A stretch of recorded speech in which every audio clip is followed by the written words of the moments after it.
Jaona toko faraka amin'ny 20.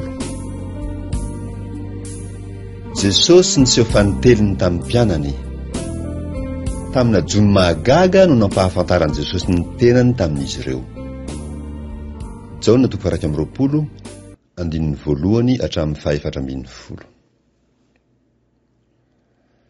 Rehefa afaka izany, dia niseho tamin'ny mpianatra indray Jesosy teo amoron'ny ranomasin'i Tiberiasy, ary toy izao no nisehony.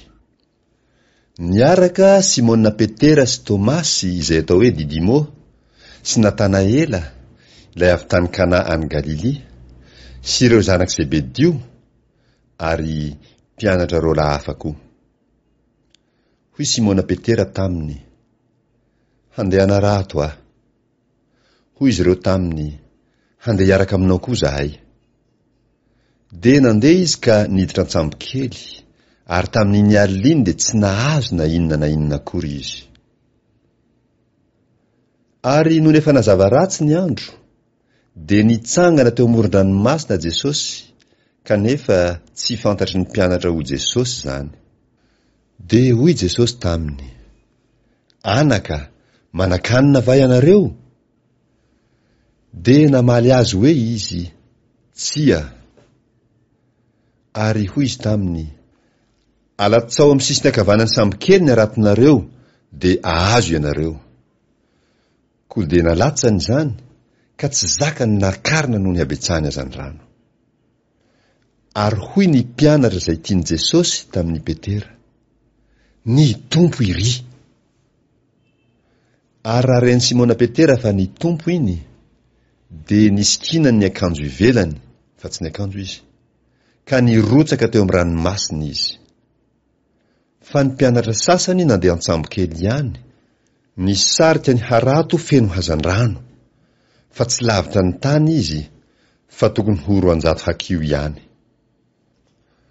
Raha vao niakatra teo an-tanety izy, dia nahita hafinarina teo, sy hazan-drano teo amboniny ary mofo.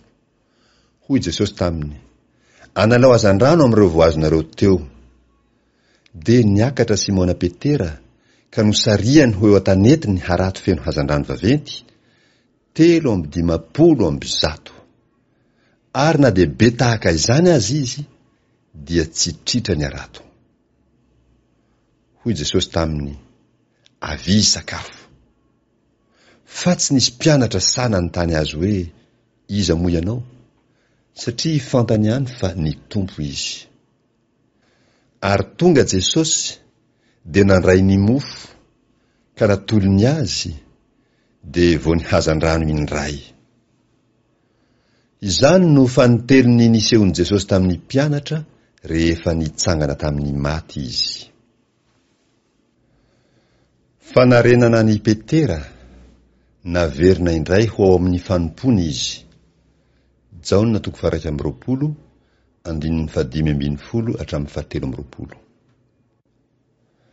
Ary rehefa nisakafo izy, dia hoy Jesosy tamin'ny Simona Petera, Simona, zanak' Jona, moa ny fitiavanao mihoatra noho ny fitiavany reto? Hoy izy taminy, eny tompoko, ianao mahalala fa tianao aho. Dia hoy izy taminy, fa ano ary ny ondrikeliko. Hoy indray izy taminy fanondrony, Simona, zanak' Jona, mo tiava ianao? Dia hoy izy taminy, eny tompoko, ianao mahalala fa tianao aho. Dia hoy izy taminy, andraso ary ny ondriko. Hoy izy faniteliny, Simona, zanak' Jona, mo tiava ianao?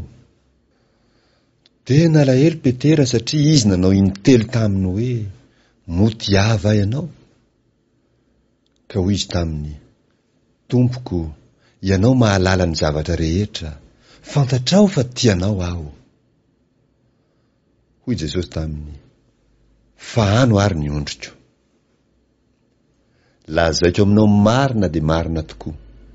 Raha mbola tanora ianao, dia nisikina ka nandeha tamin'izay tianao. Fa rehefa antitra kosa ianao, dia haninjitra ny tananao ary olo-kafa no hanikina anao ka hitondranao amin'izay tsy tianao. Ary izany no nolazai ny hanambarany fomba ny fahafatesana izay hankalazany an'Andriamanitra. Ary rehefa voalazany izany dia hoy izy taminy manaraha. Dia nitodika Petera ka nahita ny mpianatra izay tiany Jesosy manaraka, dia ilay niankina tamin'ny tratrany tamin'ny fisakafoana ka nanao hoe, Tompoko, iza no hamadika anao? Koa rehefa nahita azy Petera dia hoy izy, Tompoko, inona no ho amin'ity lehilahy ity? Hoy Jesosy taminy, raha tiako hitoetra izy mandra-piaviko, aonao zany, fa manaraha ianao. Ary niely tamin'ny rahalaza ny teny zany, fa tsy ho faty zany mpianatra izany. Nefa Jesosy tsy nilaza taminy fa tsy ho faty izy, fa raha tiako hitoetra izy mandra-piaviko, aonao zany? Fehiny Jaona 4:20, 4:5.